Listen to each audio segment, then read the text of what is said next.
اللہ کے واسطے اپنے مسلک کی جو شناخت ہے اس کو برباد نہ کرو میرے نوجوان. آپ کا حلیہ، آپ کا لباس، آپ کا چہرہ مہرا، آپ کے اٹھنے بیٹھنے کا اسٹائل، اگر آپ اپنے آپ کو اہل حدیث کہتے ہیں تو آپ کا سراپا اور آپ کی اٹھک بیٹھک، آپ کی پوری زندگی حدیث رسول کے سانچے میں ڈھلی ہونی چاہیے. جب آپ کاروبار کریں تو دنیا کہے کہ ہاں اہل حدیث ایسے ہوتے ہیں، ایماندار ہوتے ہیں، سچے ہوتے ہیں، بات کے پکے ہوتے ہیں. نماز کا ٹائم آئے، آپ کی گدی بند ہو جائے، آپ کا کاروبار بند ہو جائے اور آپ مسجد میں آئے، لوگ پوچھے صاحب یہ کیا ہوا، تو دنیا کہے کہ ہاں یہ واقعی میں قرآن و حدیث پہ چلنے والا ہے، یہ اہل حدیث ہے. رب کا قرآن کہتا ہے رجال لا تلہیہم تجارۃ ولا بیع عن ذکر اللہ. اللہ کے نیک بندے اپنے کاروبار کو چھوڑ کے نماز پڑھتے ہیں. میرے بھائیوں، جب ہم اپنے آپ کو اہل حدیث کہتے ہیں، اس کندھے پر بہت بڑی ہم ذمہ داری اپنے کندھے پر لاتے ہیں. اس ذمہ داری کا احساس کریں.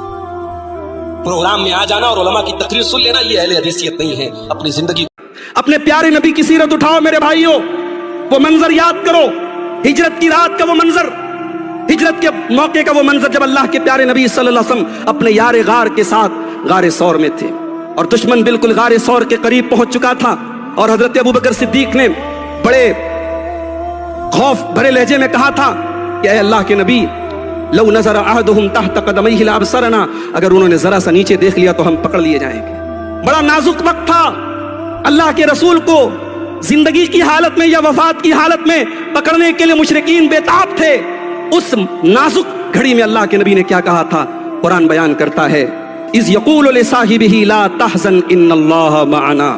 یاد کرو جب میرا نبی اپنے ساتھی سے کہہ رہا تھا، اپنے دوست ابو بکر سے کہہ رہا تھا لا تحزن، کہ اے ابو بکر غم نہ کرو، ان اللہ معنا، اللہ ہمارے ساتھ ہے. یہ بہت بڑی چیز. مسلمان معاشرہ تباہ ہو رہا ہے، زناکاری اور بدکاری گھر گھر آ رہی ہے، رشتوں کے تار بکھر رہے ہیں، شادیاں کم ہو رہی ہیں، طلاق زیادہ ہو رہے ہیں. اس کی ذمہ دار کون ہے؟ صرف مرد نہیں ہے میری ماں بہنوں، آپ بھی ہیں، آپ بھی ہیں. آپ کی کیا ذمہ داریاں تھی؟ پیارے نبی جناب محمد رسول اللہ صلی اللہ علیہ وسلم نے جنتی عورت کی نشانی بیان کرتے ہوئے فرمایا، مسند احمد کی روایت ہے، اذا صلت المرأة خمسہا وصامت شہرہا وحفظت فرجہا واطاعت زوجہا. جب عورت 5 ٹائم کی نماز پڑھے، رمضان کے روزے رکھے اور اپنی آبرو کی حفاظت کرے، فرائض کے بعد، نماز کے بعد، رمضان کے روزوں کے بعد پیارے نبی نے سب سے پہلے عورت کی عزت و آبرو کا نام لیا کہ اپنی آبرو کی حفاظت کرے، اپنے آپ کو زنا سے بچائے. وَأَطَاعَتْ زَوْجَهَا، اور اپنے شوہر کی اطاعت کرے. قیامت کے دن نبی کی سفارش اور نبی کی شفاعت کسی مشرک کو نصیب نہیں ہوگی، کسی بدعتی کو نصیب نہیں ہوگی، کسی لال کالے پیلے دھاگے پر اپنا بھروسہ کرنے والے کو اور کسی قبر پر اور کسی مورتی پر اور کسی پیڑ پر سجدہ کرنے والے کو نصیب نہیں ہوگی. قیامت کے دن اگر اللہ کے نبی کی شفاعت نصیب ہوگی تو توحید والوں کو نصیب ہوگی. اسی لیے اللہ کے نبی فرماتے ہیں، بخاری اور مسلم کی روایت ہے کہ ہر نبی کو اللہ تعالیٰ نے ایک دعا ایسی دی جس کے قبول کرنے کی اللہ نے گارنٹی لے لی، اور ہر نبی نے اپنی اس دعا کو دنیا میں مانگ لیا. لیکن میں نے اپنی دعا کو سنبھال کے رکھا ہے، اور میں وہ دعا کس کے لیے سنبھال کے میں نے رکھا ہے؟ شفاعتن لامتی، میں قیامت کے دن اپنی امت کے لیے شفاعت کروں گا. وہی نائلۃ انشاءاللہ من مات لا یشرک باللہ شیئا، اور قیامت کے دن میں اس کے لیے سفارش کروں گا جو توحید پر مرا ہوگا، جو لا الہ الا اللہ پر مرا ہوگا. مسلمان معاشرہ تباہ ہو رہا ہے، زناکاری اور بدکاری گھر گھر آ رہی ہے، رشتوں کے تار بکھر رہے ہیں، شادیاں کم ہو رہی ہیں، طلاق زیادہ ہو رہے ہیں. اس کی ذمہ دار کون ہے؟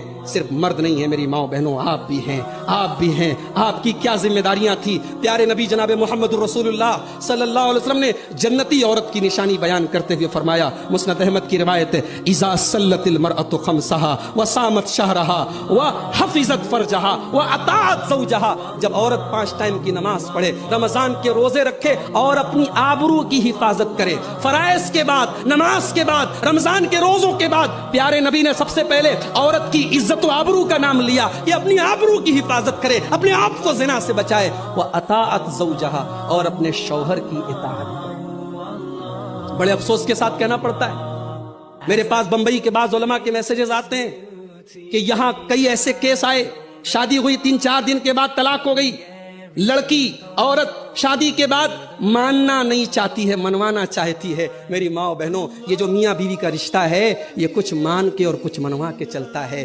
یہ میں نے بعض مردوں کے منہ سے سنا ہے، ارے عورت تو پاؤں کی جوتی ہوتی ہے. یہ بھی غلط ہے، یہ بھی غلط ہے. عورت پاؤں کی جوتی نہیں ہے، عورت سر کا تاج ہے.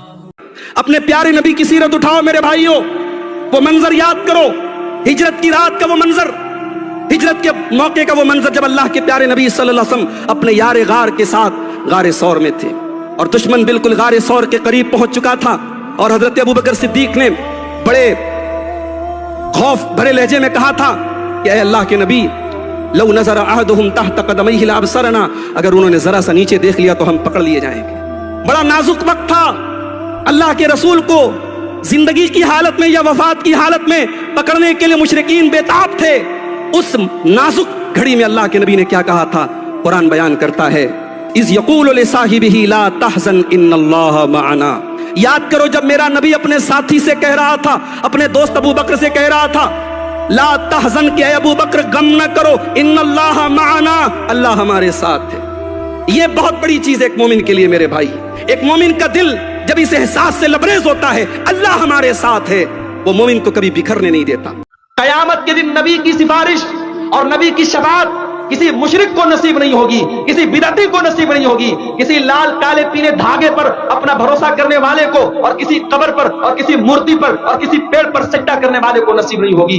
कयामत के दिन अगर अल्लाह के नबी की शफाअत नसीब होगी तो तौहीद वालों को नसीब होगी। इसीलिए अल्लाह के नबी फरमाते हैं, बुखारी और मुस्लिम की रिवायत है कि हर नबी को अल्लाह ताला ने एक दुआ ऐसी दी जिसके कबूल करने की अल्लाह ने गारंटी ले ली, और हर नबी ने अपनी उस दुआ को दुनिया में मांग लिया, लेकिन मैंने अपनी दुआ को संभाल के रखा है। और मैं वो दुआ किसके लिए संभाल के मैंने रखा है, शफाअतन लि उम्मती, मैं कयामत के दिन अपनी उम्मत के लिए शफाअत करूंगा, वही नाइलतुन इंशाअल्लाह मन माता ला युशरिकु बिल्लाहि शैया, और कयामत के दिन मैं उसके लिए सिफारिश करूंगा जो तौहीद पर मरा होगा, जो ला इलाहा इल्लल्लाह पर मरा होगा, जिसका खात्मा तौहीद पर होगा। मेरे प्यारे भाइयों, जिस इंसान की तौहीद सही ना हो, जिस इंसान का अकीदा सही ना हो, तो इंसान शिर्क करके दुनिया से जाएगा, उसको कयामत के दिन रसूल की शफाअत भी नसीब।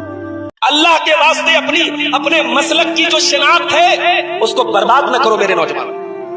आपका हुलिया, आपका लिबास, आपका चेहरा मोहरा, आपके उठने बैठने का स्टाइल, अगर आप अपने आप को अहले हदीस कहते हैं तो आपका सरापा और आपकी उठक बैठक, आपकी पूरी जिंदगी हदीस रसूल के सांचे में ढली होनी चाहिए। जब आप कारोबार करें तो दुनिया कहे कि हाँ अहले हदीस ऐसे होते हैं, ईमानदार होते हैं, सच्चे होते हैं, बात के पक्के होते हैं। नमाज का टाइम आए, आपकी गद्दी बंद हो जाए, आपका कारोबार बंद हो जाए और आप मस्जिद में आए, लोग पूछे साहब ये क्या हुआ, तो दुनिया कहे कि हाँ ये वाकई में कुरान और हदीस पे चलने वाला है, ये अहले हदीस है। रब का कुरान कहता है, रिजालुन ला तुल्हीहिम तिजारतुन वला बैउन अन जिक्रिल्लाह, अल्लाह के नेक बंदे अपने कारोबार को छोड़ के नमाज पढ़ते हैं। मेरे भाइयों, जब हम अपने आप को अहले हदीस कहते हैं, इस कंधे पर बहुत बड़ी हम जिम्मेदारी अपने कंधे पर लाते हैं, उस जिम्मेदारी का एहसास करें। प्रोग्राम में आ जाना और उलमा की तकरीर सुन लेना ये अहले हदीसियत नहीं है। अपनी जिंदगी को अहले हदीस, अपने आप को सच्चा अहले हदीस बनाओ। कयामत के दिन नबी की सिफारिश और नबी की शफाअत किसी मुशरिक को नसीब नहीं होगी, किसी बिदअती को नसीब नहीं होगी, किसी लाल काले पीले धागे पर अपना भरोसा करने वाले को और किसी कब्र पर और किसी मूर्ति पर और किसी पेड़ पर सजदा करने वाले को नसीब नहीं होगी। कयामत के दिन अगर अल्लाह के नबी की शफाअत नसीब होगी तो तौहीद वालों को नसीब होगी। इसीलिए अल्लाह के नबी फरमाते हैं, बुखारी और मुस्लिम की रिवायत है कि हर नबी को अल्लाह ताला ने एक दुआ ऐसी दी जिसके कबूल करने की अल्लाह ने गारंटी ले ली, और हर नबी ने अपनी उस दुआ को दुनिया में मांग लिया, लेकिन मैंने अपनी दुआ को संभाल के रखा है। और मैं वो दुआ किसके लिए संभाल के मैंने रखा है, शफाअतन लि उम्मती, मैं कयामत के दिन अपनी उम्मत के लिए शफाअत करूंगा, वही नाइलतुन इंशाअल्लाह मन माता ला युशरिकु बिल्लाहि शैया, और कयामत के दिन मैं उसके लिए सिफारिश करूंगा जो तौहीद पर मरा होगा, जो ला इलाहा इल्लल्लाह पर मरा होगा, जिसका खात्मा तौहीद पर होगा। मेरे प्यारे भाइयों, जिस इंसान की तौहीद सही ना हो, जिस इंसान का अकीदा सही ना हो, तो इंसान शिर्क करके दुनिया से जाएगा, उसको कयामत के दिन रसूल की शफाअत भी नसीब। अपने प्यारे नबी की सीरत उठाओ मेरे भाइयों, वो मंजर याद करो, हिजरत की रात का वो मंजर, हिजरत के मौके का वो मंजर जब अल्लाह के प्यारे नबी सल्लल्लाहु अलैहि वसल्लम अपने यारे गार के साथ गारे सौर में थे और दुश्मन बिल्कुल गारे सौर के करीब पहुंच चुका था। और हजरत अबू बकर सिद्दीक ने बड़े खौफ भरे लहजे में कहा था कि ऐ अल्लाह के नबी, लौ नजर अहदुहुम तहत क़दमैहि लअबसरना, अगर उन्होंने जरा सा नीचे देख लिया तो हम पकड़ लिए जाएंगे। बड़ा नाजुक वक्त था, अल्लाह के रसूल को जिंदगी की हालत में या वफात की हालत में पकड़ने के लिए मुशरिकीन बेताब थे। उस नाजुक घड़ी में अल्लाह के नबी ने क्या कहा था, कुरान बयान करता है, इज़ यक़ूलु लिसाहिबिही ला तहज़न इन्नल्लाह मअना। याद करो जब मेरा नबी अपने साथी से कह रहा था, अपने दोस्त अबू बकर से कह रहा था, ला तहज़न के अबू बकर गम न करो, इन्नल्लाह माना, अल्लाह हमारे साथ है। ये बहुत बड़ी चीज है एक मोमिन के लिए मेरे भाई। एक मोमिन का दिल जब इस एहसास से लबरेज होता है अल्लाह हमारे साथ है, वो मोमिन को कभी बिखरने नहीं देता। मुसलमान मुआशरा तबाह हो रहा है, जिनाकारी और बदकारी घर घर आ रही है, रिश्तों के तार बिखर रहे हैं, शादियां कम हो रही हैं, तलाक ज्यादा हो रहे हैं। इसकी जिम्मेदार कौन है? सिर्फ मर्द नहीं है मेरी माओ बहनों, आप भी हैं, आप भी हैं। आपकी क्या जिम्मेदारियां थी? प्यारे नबी जनाब मोहम्मद रसूलुल्लाह सल्लल्लाहु अलैहि वसल्लम ने जन्नती औरत की निशानी बयान करते हुए फरमाया, मुस्नद अहमद की रिवायत है, इज़ा सल्लतिल मरअतु खम्सहा व सामत शहरहा व हफिज़त फरजहा व अताअत ज़ौजहा। जब औरत 5 टाइम की नमाज पढ़े, रमजान के रोजे रखे और अपनी आबरू की हिफाजत करे, फराइज के बाद, नमाज के बाद, रमजान के रोजों के बाद प्यारे नबी ने सबसे पहले औरत की इज्जत व आबरू का नाम लिया कि अपनी आबरू की हिफाजत करे, अपने आप को ज़िना से बचाए। वह अताअत ज़ौजहा, और अपने शौहर की इताअत करे। बड़े अफसोस के साथ कहना पड़ता है, मेरे पास बंबई के बाद उलमा के मैसेजेस आते हैं कि यहां कई ऐसे केस आए, शादी हुई 3-4 दिन के बाद तलाक हो गई, लड़की औरत शादी के बाद मानना नहीं चाहती है, मनवाना चाहती है। मेरी माँ बहनों, ये जो मियाँ बीवी का रिश्ता है ये कुछ मान के और कुछ मनवा के चलता है। ये मैंने बाज मर्दों के मुंह से सुना है, अरे औरत तो पाँव की जूती होती है। ये भी गलत है, ये भी गलत है। औरत पाँव की जूती नहीं है, औरत सर का ताज है। हजरत मुसअब इब्न उमैर को देखो मेरे प्यारे भाइयों, वो भी तो नौजवान थे हमारी और आपकी तरह, बड़े शौकीन आदमी थे, कपड़ा बहुत बेहतरीन पहनते थे, खुशबू बहुत बेहतरीन लगाते थे, और जूता तो वे बाहर से मंगा करके पहनते थे। बड़े फैशनेबल नौजवान थे। हजरत मुसअब इब्न उमैर ने इस्लाम कबूल कर लिया, जनाब मोहम्मद रसूलुल्लाह सल्लल्लाहु अलैहि वसल्लम का कलमा पढ़ लिया। अंजाम ये हुआ कि मां अपने घर से निकाल दिया, मां ने दरवाजे बंद कर लिए, और मुसअब इब्न उमैर जो कल तक मक्का के बड़े फैशनेबल नौजवान थे और बड़ा कीमती कपड़ा पहना करते थे और बड़ी बेहतरीन खुशबू लगाया करते थे, आज हालात ये हो गए कि मक्का की गलियों में जब मुसअब इब्न उमैर निकलते हैं उनके कपड़ों पर पैबंद लगे और वो फटे पुराने कपड़े पहन करके मक्का की गलियों में चल रहे हैं। इस्लाम लाने के बाद हजरत मुसअब इब्न उमैर ने वो दिखावे के लिए नमाज पढ़ना, दिखावे के लिए दान देना, दिखावे के लिए रोजा रखना, दिखावे के लिए कुरान पढ़ना, रियाकारी भी बहुत बड़ा गुनाह है। फवैलुल लिल मुसल्लीन अल्लज़ीना हुम अन सलातिहिम साहून। ऐसे नमाज पढ़ने वालों के लिए बर्बादी है, वैल है जहन्नम है जो लोगों को दिखाने के लिए नमाज पढ़ते हैं। अल्लज़ीना हुम युराऊन, जो दिखावे के लिए नमाज पढ़ते हैं, जो दिखावे के लिए कोई अमल करता है, अल्लाह कहता तरब्तहु व अमलहु, मैं उसके अमल का सवाब नहीं देता, मैं छोड़ देता हूं। जा, तूने जिसको दिखाने के लिए अमल किया है जाके उससे सवाब ले ले।